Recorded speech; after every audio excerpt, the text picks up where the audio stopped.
जय श्री राम दोस्तों। कभी कभी प्रेम और स्वास्थ्य के बीच एक महीन रेखा होती है जिस पर चलना बेहद कठिन हो जाता है। ये कहानी है वीणा और निरंजन की, जहाँ वीणा अपने प्रेम को अपनी इच्छाओं से ऊपर रखकर अपने स्वार्थ को समझने की कोशिश करती है। क्या होता है जब हमें अपने सबसे प्रिय व्यक्ति को छोड़ने का साहस जुटाना पड़ता है। आइए चलते हैं एक ऐसे रिश्ते की गहराइयों में जहां प्यार के साथ साथ तर्क और त्याग की भी जरूरत पड़ती है। ये कहानी ली गई है सुभद्रा कुमारी चौहान की कलेक्शन से। कहानी का शीर्षक है अनुरोध। कल रात को मैं जा रहा हूं। जी नहीं, आप न जा सकेंगे। आग्रह, अनुरोध और आदेश के स्वर में वीणा ने कहा। निरंजन के होंठों पर हल्की मुस्कुराहट खेल गई। फिर बिना कुछ कहे ही उन्होंने अपनी जेब से एक पत्र निकालकर वीणा के सामने फेंक दिया और शांत स्वर में बोले, मुझे तो कोई आपत्ति नहीं, आप इस पत्र को पढ़ लीजिए। इसके बाद भी यदि आपकी यही धारणा रही तो मैं ना जाऊंगा, और जब तक आप कहेंगी मैं नहीं जाऊंगा। वीणा ने सर हिलाते हुए कहा, जी नहीं, रहने दीजिए, मैं कोई पत्र वत्र ना पढ़ूंगी और ना आपको जाने ही दूंगी। हल्की मुस्कुराहट के साथ निरंजन ने पत्र उठा लिया और बोले, आप न पढ़ना चाहें तो भले ही ना पढ़ें। उनकी बात को काटते हुए वीणा ने कहा, अच्छा लाइए, ज़रा देखूं तो सही किसका पत्र है। पत्र लेखक मेरा कोई दुश्मन ही होगा जो इस प्रकार अनायास ही आपको मुझसे दूर खींच ले जाना चाहता है। निरंजन हंस पड़े और हंसते हंसते बोले, पत्र पढ़ लेने के बाद पत्र लेखक को शायद आप अपना दुश्मन न समझकर मित्र ही समझें। वीणा ने विरक्ति के भाव से कहा, जी नहीं, ये हो ही नहीं सकता। जो आपको मुझसे दूर खींच ले जाना चाहे वो कोई भी हो, मैं तो उसे अपना दुश्मन ही कहूँगी। निरंजन ने कहा, सच, पर आप ऐसा क्यों सोचती हैं? वीणा ने निरंजन की बात नहीं सुनी। वो तो पत्र पढ़ रही थी जिसमें लिखा था, मेरे प्राण, 1 महीने पहले तुम्हारा पत्र आया था। तुमने लिखा था कि यहाँ का काम 1-2 दिन में निपटाकर रविवार तक घर अवश्य आ जाऊँगा। इसके बाद सोचो तो कितने रविवार निकल गए। रोज तुम्हारा रास्ता देखती हूँ। उधर से आने वाली हर एक ट्रेन के समय उत्सुकता से कान दरवाजे पर ही लगे रहते हैं। ऐसा मालूम होता है कि अब तांगा आया, अब दरवाजे पर रुका और अब तुम मेरे प्राण आकर मुझे क्या कहूँ। मैं जानती हूँ कि तुम अपना समय कहीं व्यर्थ ही नष्ट ना करते रहे होगे, किंतु फिर भी जी नहीं मानता। यदि पंख होते तोड़कर तुम्हारे पास पहुँच जाती। तुम कब तक आओगे? जीती हुई भी मरी गई से बीती हूँ। जब 2 पक्षियों को भी एक साथ देखती हूँ तो हृदय में हूक सी उठती है। ये क्या लिख सकोगे? क्या ये लिख सकोगे कि कब तक मुझे प्रतीक्षा करनी पड़ेगी? वैसे तुम्हारी इच्छा जब आना चाहो, पर मेरा तो जी यही कहना है कि पत्र के उत्तर में स्वयं ही चले आओ। तुम्हारी। पत्र पढ़ते पढ़ते कई बार वीणा के चेहरे पर विषाद की एक झलक आई और चली गई। पढ़ने के पश्चात पत्र को उसने चुपचाप निरंजन की ओर बढ़ा दिया। निरंजन ने पत्र लेकर जेब में रख लिया। कुछ क्षण तक दोनों चुपचाप बैठे रहे। फिर वही रोज का कार्यक्रम, उमर खयाम की रुबाइयों का अनुवाद आरंभ हो गया। निरंजन शांत और अविचलित थे, किंतु वीणा स्वस्थ ना थी। आज वो रुबाइयों को ना तो ठीक तरह से पढ़ ही सकती थी और न उनका अनुवाद ही कर सकती थी। निरंजन से वीणा की मानसिक अवस्था छिपी ना रह सकी।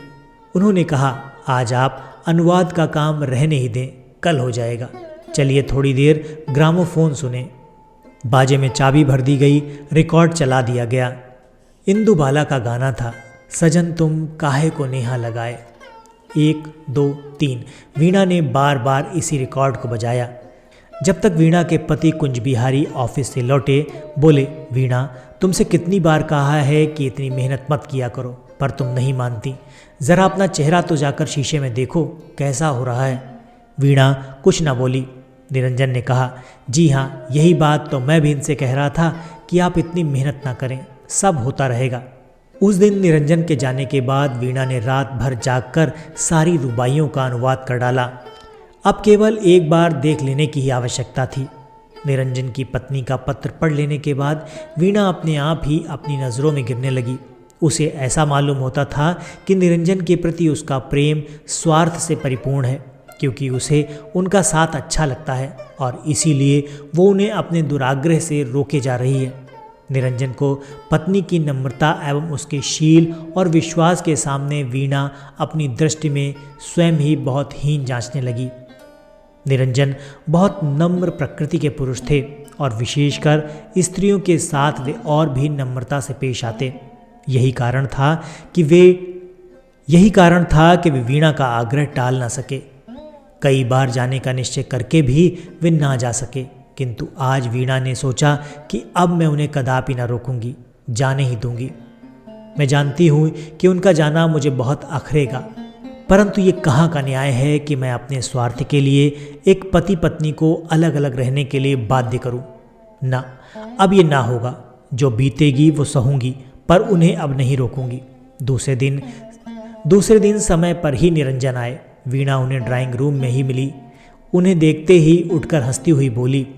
हालांकि उसकी हंसी होठों तक ही थी, पर उसकी अंतरात्मा रो रही थी। ऐसा जान पड़ता था कि निरंजन के जाते ही उसे उन्माद हो जाएगा। कहिए निरंजन जी, आपने जाने की तैयारी कर ली? निरंजन ने नम्रता से कहा। जी नहीं, मैं आज कहाँ जा रहा हूँ। मैं तो जब तक आपकी रुबाइयों का अनुवाद ना हो जाएगा तब तक यहीं रहूँगा। वीणा बोली। मेरी तो सब रुबाइयों का अनुवाद हो गया, आप देख लीजिए। आश्चर्य से निरंजन ने पूछा। सच? मालूम होता है आपने रात को बहुत मेहनत की है। वीणा बोली। हाँ, मेहनत तो ज़रूर की है, किंतु आपको आज जाना भी तो है। अब आप इन्हें देख लीजिए, 2-3 घंटे का काम है बस। निरंजन मुस्कुराते हुए बोले। क्यों, आप मुझसे नाराज़ हो गई हैं क्या? आप मुझे इतनी जल्दी क्यों भेजना चाहती हैं? मैं आराम के साथ चला जाऊंगा। वीणा ने निरंजन पर एक मार्मिक दृष्टि डालते हुए कहा। निरंजन जी, मैं नाराज़ होंगी आपसे?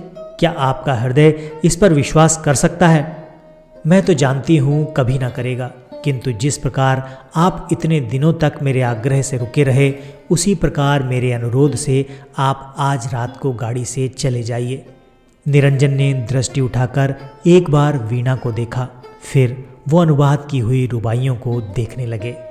आज वीणा ने अपने प्यार को त्यागने का साहस दिखाया, ये समझते हुए कि अगर सच में प्रेम है तो उसे बांधने की बजाय उसे स्वतंत्र होने देना चाहिए। निरंजन का जाना वीणा के लिए कितना कठिन था, लेकिन उसने अपने स्वार्थ को जीतने दिया और निरंजन को उनके जीवन के रास्ते पर चलने दिया। ये कहानी हमें सिखाती है कि सच्चा प्यार वो है जो न केवल साथ रहने की चाहत बल्कि स्वतंत्रता और समझ का भी सम्मान करता है, और यही है असली प्रेम। तो दोस्तों, यही थी आज की कहानी, सुभद्रा कुमारी चौहान की कहानी।